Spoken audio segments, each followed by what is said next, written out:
posant en descrèdit internacional les seves institucions. Aquesta conducta de deslleialtat institucional ha agreujat els desequilibris creats pel dèficit fiscal insostenible que pateix la nació catalana i que desvia cap a Espanya uns recursos imprescindibles per al bon funcionament dels serveis de la Generalitat i dels ajuntaments. A més, ara s'anuncia des del govern espanyol que es promouran grans canvis legals que atemptarien, si es donen, contra l'autonomia local i fins i tot contra la pròpia existència del món municipal català i dels serveis que aquest presta al conjunt de la ciutadania. Catalunya ha de preservar com a poble els seus trets nacionals, la seva llengua, la seva cultura, el llegat de la seva història com a tema d'acollida i de diàleg. És per tot aquest motius i principalment per a preservar el benestar dels veïns i veïnes de Corbera de Llobregat i per tal d'impedir que l'agreujament d'aquesta situació de crisi derivi en grans problemes de cohesió social, de degradació de les activitats empresarials i amb més increments de l'atur i la pobresa de les classes treballadores que ja patim. Que aquest Ajuntament vol fer sentir la seva veu en aquests moments històrics que ens està tocant viure. En base a aquestes raons, tal com s'ha indicat, demanem, primer, que el Parlament de Catalunya sotmeti a votació la Declaració Unilateral de Sobirania Nacional de Catalunya en el termini màxim de 2 mesos i, si s'escau, convoqui un referèndum sobre la independència de Catalunya. Segon, sotmetre a la consideració del Parlament de Catalunya la necessitat d'emprendre accions immediates, com, entre d'altres, les següents.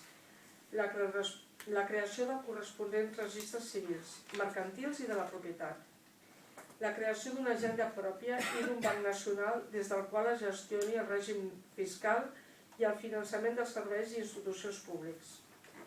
La constitució immediata d'una administració fiscal i de justícia a Catalunya, sense ingerències estrangeres. Denuncia tota la comunitat internacional de l'inici del procés d'independència de Catalunya i l'obertura de negociacions amb el govern espanyol per a la bona resolució de la fase de transició cap al nou estat català. Tercer, que el Parlament de Catalunya acordi, amb caràcter immediat, les mesures que cregui convenient que ordeni la transició fins a la constitució formal de l'estat català, i en especial les següents. Que les banderes oficials seran la local, la senyera i fins al dia de la independència l'estelada. Que quedin sense aplicació totes les lleis i reglaments, sentències judicials i resolucions que limitin l'ús de la llengua catalana en qualsevol àmbit de la vida pública o acadèmica catalana. Que els cossos policials i militars espanyols hagin de realitzar comunicació prèvia per a realitzar llurs funcions dins del territori de Catalunya. Que declari efectes administratius el dia 12 d'octubre com a dia laborable.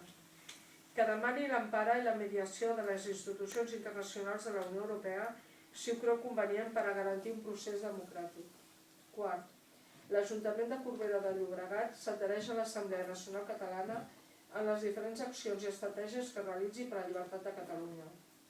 Cinquè, finalment des de Corbera de Llobregat apel·lem a l'esperit cívic de tota Europa, inclòs l'estat espanyol, per tal que s'imposi una resolució democràtica dels conflictes i s'avanci en els ideals de la pau, el treball i la llibertat, l'amistat i la germanor entre els pobles del món. Sisè, notificar-ho a la presidència del Parlament de Catalunya i a tots els grups parlamentaris, a la presidència de la Generalitat de Catalunya i a la presidència del govern espanyol, als diferents grups parlamentaris del Congrés de Diputats, a l'Associació de Municipis per la Independència, per tal que aquesta comuniqui els seus municipis adherits, i a l'Associació Catalana de Municipis i Comarques i a la Federació de Municipis de Catalunya. Demanem que es voti a favor aquesta moció.